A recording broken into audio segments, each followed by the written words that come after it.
Hollywood's rudest Nepo baby. The truth about Jonah Hill exposed everything you don't know about Hollywood's rudest Nepo baby. Everyone thought Jonah Hill was the funny, harmless guy from Hollywood, but behind the scenes there was a completely different story. Let's get into it. From the very beginning, Jonah Hill was known as someone who could be difficult, rude, and at times openly disrespectful, especially toward people with less power on set. But here's the thing, those stories never really stuck. They often came from crew members or lesser-known voices, and in Hollywood that matters because when you're protected, stories don't spread. Whenever something emerged, it was immediately neutralized with public support from powerful friends and allegedly behind-the-scenes PR efforts ensuring that negative publicity did not take root. The bigger he got, the more protected he became, until 2023. That's when everything changed. His former girlfriend Sarah Brady didn't just make accusations,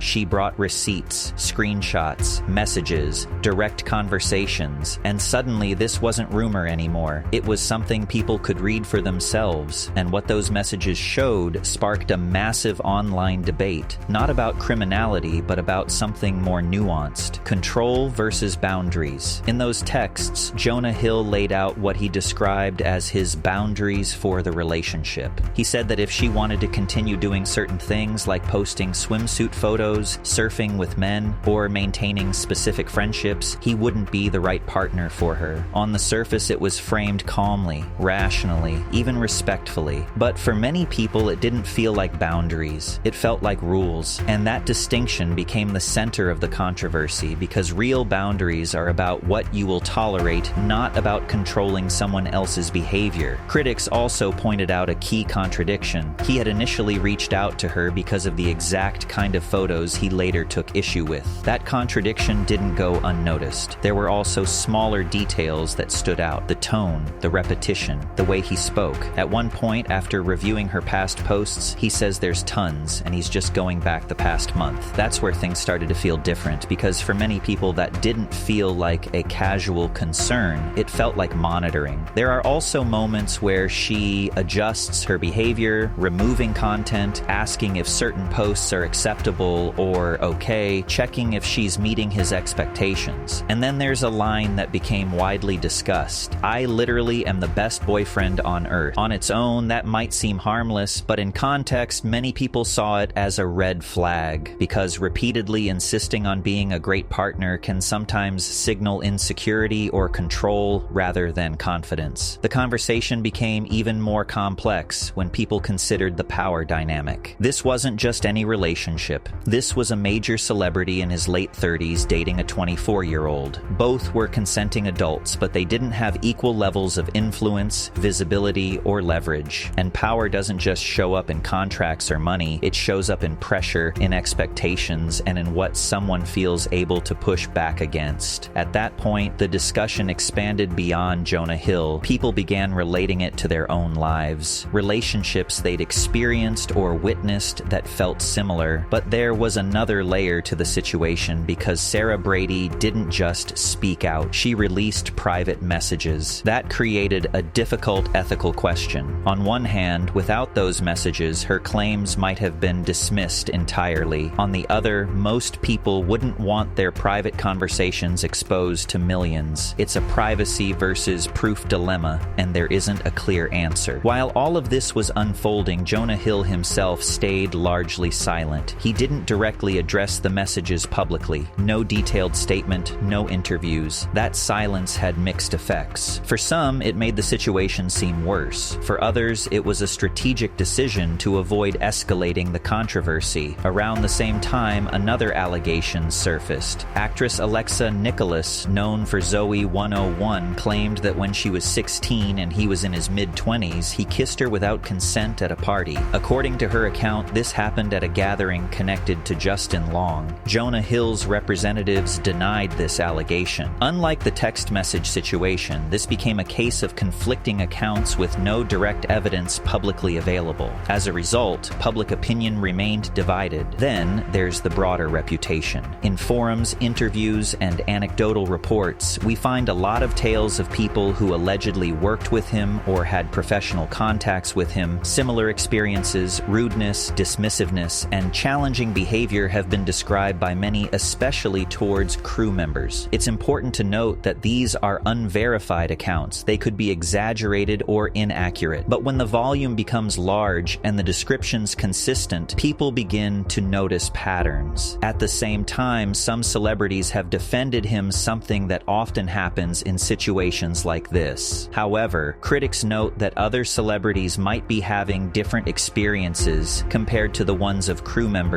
or interviewers. It is also alleged that following strained interviews, particularly with smaller networks, interviewers or networks would later give apologies. These were remarkably flattering and formal statements, which some speculated had been pressed on by handlers. One more common motif is that Jonah Hill has rewritten his own story across his career. It is a simple success story to the masses. However, his history is more complicated. His actual surname is Feldstein, and he was brought up in a very connected Hollywood setup. He studied in the best schools such as Crossroads and Brentwood among industry families and future celebrities. His father, Richard Feldstein, is a successful accountant but a very prosperous business manager of the entertainment industry and has key contacts in the business. His mother was a stylist and costume designer too in the industry. These connections provided him with a big opportunity at first. One of the most crucial points of his career is his friendship with the children of Dustin Hoffman. This relationship earned him his first job in I Heart Huckabees. It introduced him to some influential individuals, including Judd Apatow, thus securing him roles in The 40-Year-Old Virgin and Knocked Up. Superbad became his breakthrough and took him to mainstream success with Michael Cera and Emma Stone, yet even in that production, it was reported to have tension. It is reported that Jonah Hill protested against Christopher Mintz-Plasse playing the role of McLovin.